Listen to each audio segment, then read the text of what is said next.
안녕하십니까. 옳음소리 분석에 대해서 탐구했던 김동현, 박영민, 박서연입니다. 목차는 고려해야 할 변수, 이론적 배경, 시스템의 원리, 시스템 효과, 시스템 활용성으로 나뉩니다. 고려해야 할 변수들은 파장, 맵시, 그리고 옳음소리에 발현되는 의문으로서 아기들이 울 때 혹은 울지 않을 때 발현되는 의문의 차이를 보는 것입니다. 시스템 설계에 필요한 정보는 저희는 연세대학교 대학원에서 쓴 논문을 발췌했습니다. 연구 주제와 방법이 나열되어 있는 연구 고안과 그다음에 매개 변수 6가지를 두고 헝거와 페인을 구분했던 표 두 번째를 이용하여서 시스템 설계에 필요한 정보를 획득했습니다. 논문에서의 발현과 주파수의 관계 그래프입니다.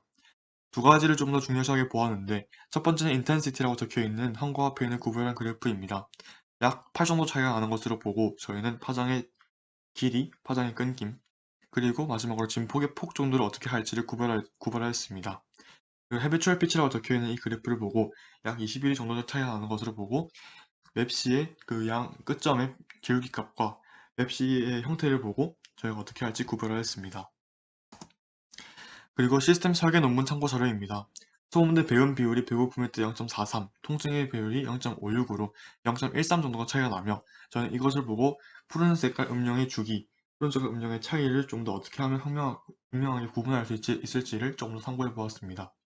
그리고 정상 역치가 0.19인 것으로 보아 저희는 진폭의 최소 크기를 어떻게 할 것인지 그것을 좀 더 결정할 수 있는 데 도움을 줬습니다.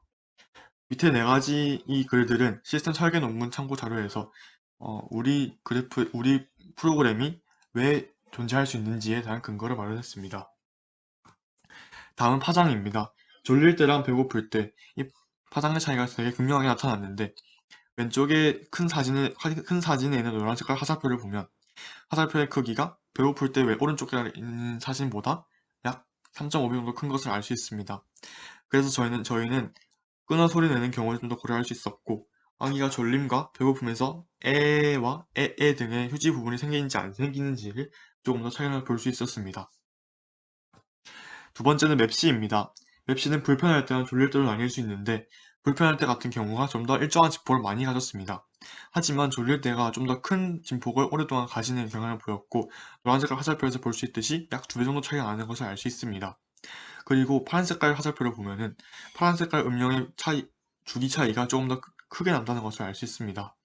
그리고 마지막으로 좀 더 중요한 것은 소리 피크와 피크 사이의 그 기울기가 음으로 갔다가 양으로 가는지 혹은 일정한지를 나타내는 흰색깔 화살표입니다. 불편할 때는 양으로 갔다가 음으로 갔다가 양으로 갔다가 하지만 졸릴 때는 항상 일정한 그 기울기를 가지고 있습니다.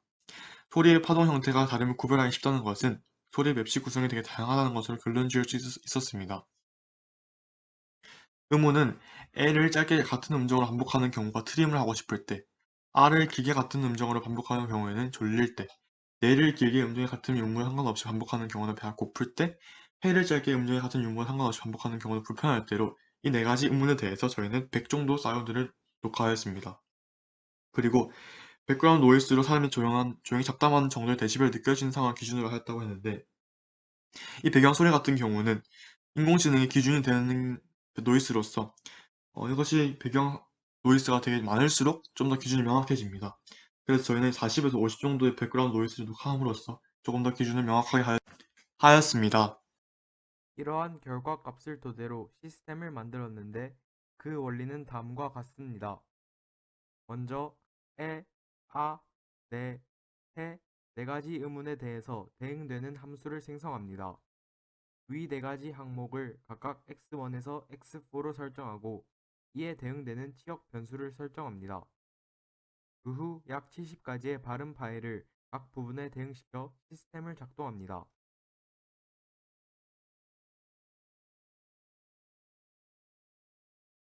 다음은 시스템의 결과입니다. 에, 아, 네, 해의 음운 차이와 파장, 즉 음성의 끊김을 구별하여 소리 내기를 반복했으며 기본 진동수의 차이도 명확히 두었습니다. 약 70명 정도의 사람 목소리를 선별하여 같은 음운을 내도록 하였고 성공률은 약 84% 정도 되었습니다. 저희는 시스템을 크게 두 가지 방법으로 구현하였습니다. 첫 번째로 아두이노를 통한 시스템 구현입니다.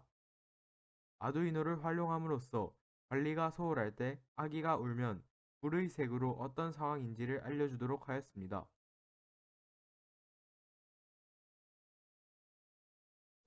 두 번째로 앱을 활용한 시스템 구현입니다. 앱을 통해 아기의 상태를 실시간으로 파악하고 여러 경우에 대해 신속하게 대비할 수 있도록 만들었습니다.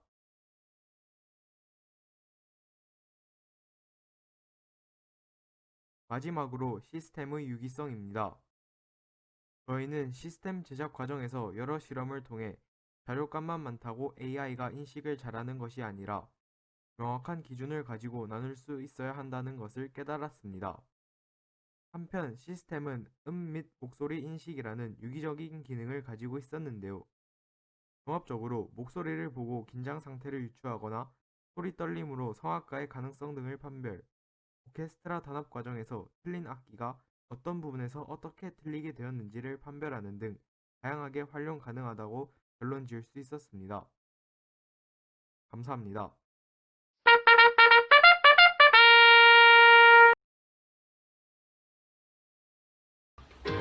이지민! 이지민! 이지민!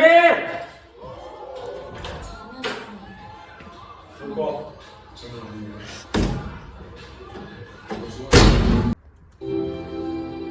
이지민! 야, 이지민! 뭘?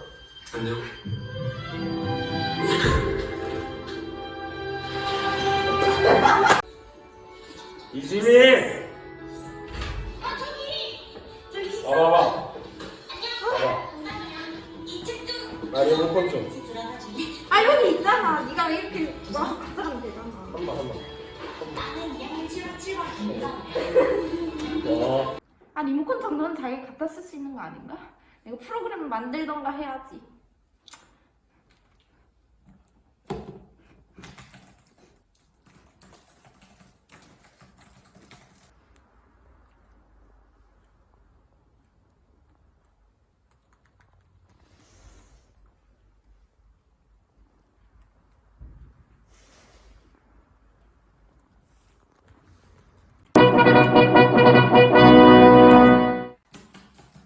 완성! 다음으로 저녁 동료가 요약하던 스위스가 이지민! 생겼습니다. 왜? 와봐. 리모컨 어디 있어? 여기 설치해놨잖아. 언제 말해주는 거야? 나는 때까지 안정하게 내려도 좋았습니다. 너 진짜 이지민. 이게 뭐지? 아, 손동작으로 TV를 조작할 수 있는 거구나. 양심이 와서 위로 하면? 볼륨 조정을 하네. 깨어나줘서 고맙습니다. 너무 크다. 잘 가시라. 이렇게 하면? 내려가신다. 이지민 생각보다 똑똑하네. 불타오르지. 한마디로 난 매력 덩어리. 좀 그렇다. 다른 거 보고 싶어. 빵파타. 이렇게 하면 넘어가 주려나?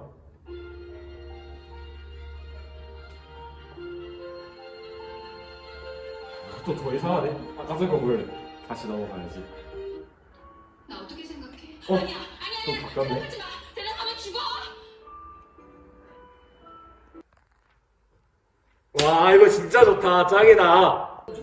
리모컨이 너무 멀리 있네. 몸도 불편한데.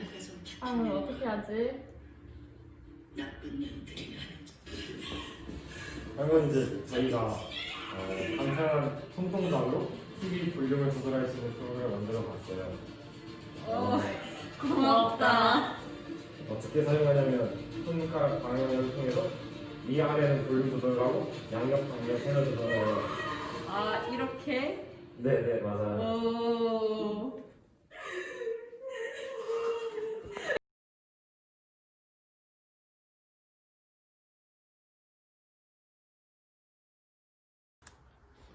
사대주가 있니? 변살리는 아들이 있니? 나누리가 이거 뭐라고? 싶어서 걱정이 진짜 못하겠어 이거. 아 리모컨 정도는 지가 갖다 쓸 수 있는 거 아니야? 아! 안녕하세요. 저희는 대한민국 원자력 발전의 현황 및 향후 미래 대체 에너지에 대한 탐구라는 주제에 대해서 발표할 고유빈, 박서영, 정세화, 옥윤희입니다. 먼저 탐구 동기입니다. 현재 우리나라가 이용하는 원전의 대부분은 현재 거주하고 있는 한반도 남동쪽으로 밀집되어 있습니다. 여러 가지 자원의 취득과 폐기가 용이하기 때문입니다. 원자력 발전을 이용하게 된 이유는 바로 현재 우리의 주 에너지원인 화석연료가 고갈되고 있기 때문입니다.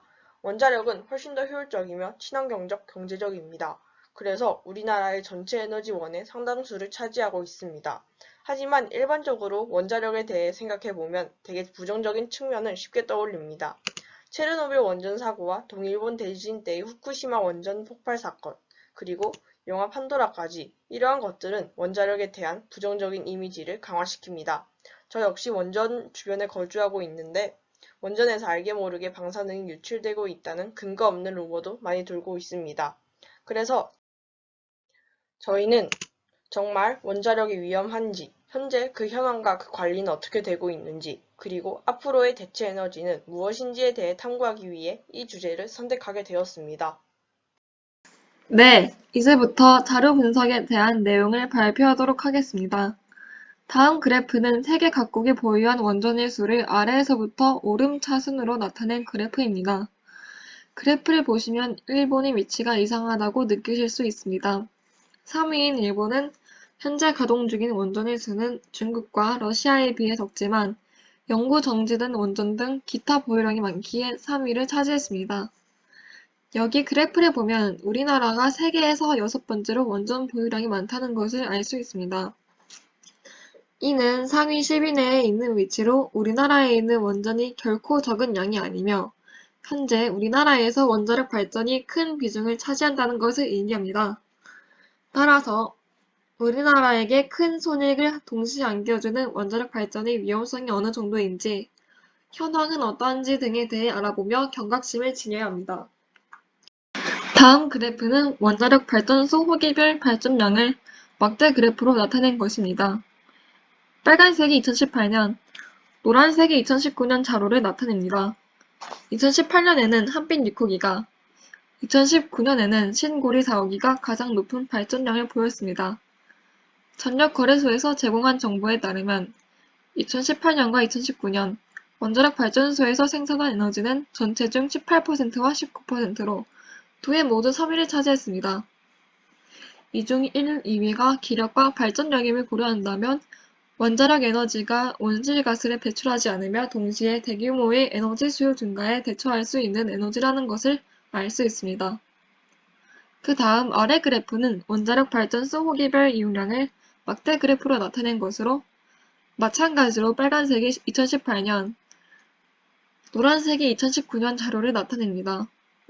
2018년에는 한빛 6호기의 이용량이 91.5%로 1위를 차지했으며 2019년에는 고리 2호기, 신고리 4호기, 한빛 5호기의 이용량이 약 100%로 가장 높게 나타났습니다.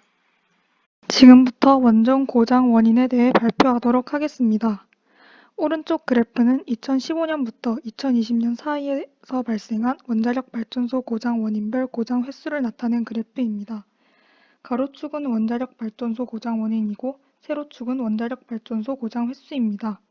이 그래프에 따르면 기계 결함과 외부 영향이 원전 고장 발생 원인 중 가장 많은 부분을 차지하고 있고 전기 결함, 인적 결함, 계측 결함 순으로 많은 고장 발생 원인을 차지한다는 것을 알 수 있습니다. 가장 많은 부분을 차지한 외부 영향의 대부분은 자연재해에 해당한다고 합니다. 실제로 한국수력원자력의 자료에 따르면 2015년에서 2020년 사이 외부 영향으로 인한 원전 고장이 가장 많이 일어났던 시기를 보면 대개 태풍과 경주 지진과 같은 자연재해가 발생한 시기에 발생한 장소에서 고장이 발생했다는 것을 알 수 있습니다. 또한 외부 영향과 같이 많은 고장 원인 비율을 차지한 기계 결함은 원전 가동이 멈춘 형태로 나타나고 높은 수준으로 발달된 원전 기술로도 이런 오류를 완전히 해결하기는 어렵다고 합니다. 이제 원전 사고에 대해 발표하도록 하겠습니다. 오른쪽 그래프는 2015년에서 2020년 사이에 연도별 원전 사고 발생 수를 나타낸 그래프입니다. 가로축은 연도, 세로축은 사고 발생 수위입니다. 이 그래프를 보면 2015년에는 6번 사고가 발생했지만 2016년에는 23회로 현저히 많아진 것을 알 수 있습니다. 2015년에는 전기 문제 2회, 외부 원인 2회, 나머지는 인적 문제와 계층 문제였습니다. 2016년 초반에는 예방정비, 안전방출 밸브 정비 등 기능시험 및 점검 도중에 원전들이 고장난 경우가 많았습니다. 또한 2016년 9월 경주 인근 지역에 지진이 발생해 근처에 있었던 대부분의 원전을 수동 정지하여 2016년 고장의 25%는 지진으로 인한 것임을 알 수 있었습니다. 2017년 다시 줄어드는 추세를 보였고 2017년 고장의 대부분은 기계의 문제였습니다. 2018년 다시 증가했는데 태풍 콩레이로 인해 방사선 백색 비상이 2회 발령되었었고 기계 문제 4회, 인적 계층 문제 3회, 전기 문제 2회의 사고가 있었습니다. 2019년에는 33%는 전기로 인한 고장, 33%는 인적 문제로 인한 고장이었지만 1회 화재 발생 건이 있었고 1회 작업자에 대한 안전사고가 있었습니다. 2020년에 와서는 50%가 넘는 비율이 태풍 마이삭의 영향으로 원전이 대부분 고장났습니다. 위험성이 큰 에너지인 만큼 자주 안전점검과 기계점검을 시행하여 피해를 최소화하는 방안을 찾아보아야 할 것입니다. 네, 원전 본부별 예상 주민 피폭성량에 대해 알아보겠습니다. 표를 보면 고리, 월성, 한빛, 한울로 4개의 원자력 본부가 나와 있는데 이 중 가장 큰 수치를 기록한 것은 월성 원자력 본부입니다. 기체가 0.083mSv, 액체가 0.00658mSv로 주변을 피폭시켰습니다.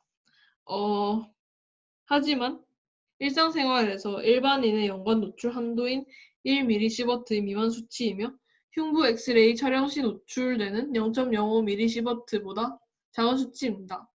따라서 원자력에 대한 부정적 이미지와 여러 루머, 방사능 노출에 대한 인식은 다소 과장된 것임을 알 수 있습니다. 하지만 그래도 다른 에너지들보다 원자력 발전의 위험성이 상대적으로 큰 것은 사실입니다. 따라서 이를 대체할 에너지를 찾아야 할 것입니다. 산업통상자원부에서 제공하는 현 시점 우리나라에서 신재생 에너지가 생산되는 비율을 2015년부터 2018년까지 4개년간 살펴보았습니다. 이 그래프를 보면 4개년간 생성된 신재생 에너지는 폐기물, 바이오, 태양광, 수력, 풍력, 연료전지, 지열, 태양열, 수열, IGCC 순으로 높은 것을 알 수 있습니다. 각각의 에너지를 연도별로 비교해 보았을 때 기술의 발달에 따라 대부분의 에너지는 생산량이 증가했지만 태양열, 수력, 해양, 폐기물 에너지는 오히려 감소하는 형태를 보이기도 했습니다. 태양열 에너지에 대해 먼저 알아보면 무한한 에너지원이라는 장점 등이 있지만 초기 설치 비용이 많이 들고 발전 효율이 굉장히 낮습니다. 실제로 1년에 0.5%씩 발전 효율이 감소하고 환경의 영향에 따라 발전량이 변할 수 있습니다. 또한 수력 에너지를 보면 댐 발전, 양수 발전, 지하 수력 발전, 소수력 발전으로 나눌 수 있습니다. 댐 발전은 환경 파괴 등의 문제가 많고 다른 방법들은 전력 소모량이 가장 피크인 시간대에만 주로 생산하여 큰 효과가 없다고 합니다.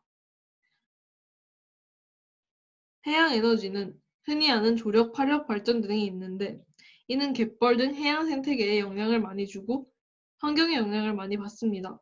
특히 울줄목 조력 발전소는 환경 파괴 및 주변 경관 훼손 등의 이유로 진도군에서 철거 명령을 받은 바 있습니다. 폐기물 에너지는 그래프만 봐도 알 수 있듯이 우리나라 신재생 에너지의 거의 대부분을 차지하고 있는 에너지입니다. 폐기물 가격이 낮고 수거 비용을 받을 수 있어 경제성이 높고 폐기물 발생을 줄여 환경오염 방지 효과를 얻을 수 있지만 고도의 기술이 요구되어 초기 투자 비용이 많이 듭니다. 또 소각 과정에서 또 다른 환경오염을 유발하는 단점이 있어 폐기물 에너지가 현재 신재생 에너지의 대부분을 차지하지만 점차 줄여나갈 것이라고 합니다. 그렇다면 거의 0%에 가까웠다가 급증하고 있는 IGCC라는 에너지는 무엇일까요? 이는 석탄가스 화복합 발전입니다. 석탄 발전은 원자력 발전 다음으로 발전 단가가 낮습니다. 그동안 낮은 경제성으로 인해 인정받지 못하다가 최근 대형 화학 고효율 가스터빈 개발과 함께 연료 전지를 가동할 수 있는 연료인 수소를 생산할 수 있는 기술을 개발하면서 환경적인 측면과 경제적인 측면에서 석탄 발전을 대체하고 점차 기술이 개발되면 석탄이 고갈되지 않는 이상 훌륭한 에너지원으로 자리 잡을 수 있을 것입니다. 이러한 4개년간 신재생 에너지 통계 자료를 보았을 때 전체 에너지에서 신재생 에너지가 차지하는 비율이 점점 증가할 것이라고 예상됩니다. 또한 앞으로도 바이오 에너지와 폐기물 에너지가 신재생 에너지 생산량 대부분을 차지하게 될 것이고 최근 급부상하고 있는 IGCC의 차지 비율도 점차 높아질 것이라고 생각됩니다.